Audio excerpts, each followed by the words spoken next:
Very first time we met, she was applying to Rice for a job, and I had just started.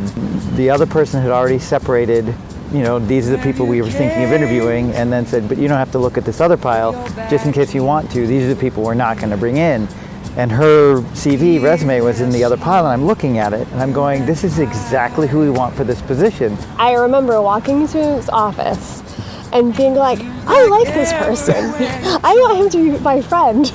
So the first time that I met Kristen was she was sitting across the desk, and I was interviewing her.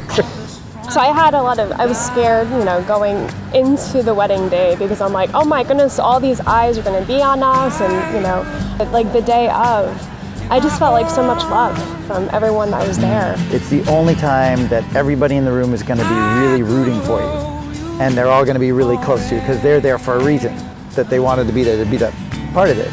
So in retrospect, the one thing I really wish that we did was we got the video, because in some ways it would have been a souvenir of the experience.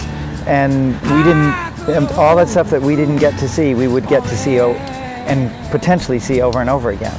Things like the toast, I remember I enjoyed all the toasts that everybody said. I have no recollection as to what they said. Seeing that on video, I could just go to that spot and see it again and be touched again. But now it's like, well, they said something, it was sweet.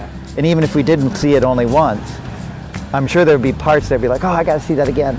And we'd want to show a friend or something like that. And I think many people said to us, and it came to light the day of the wedding, is how quickly the wedding day goes and just how much you miss. You know, we were just looking at what other people spent on other aspects of the wedding, and we use that as our gauge when not really considering like what our own needs are. You know, we were so focused on like budget, and like budget is really important, but not really thinking about like other really important, you know, factors.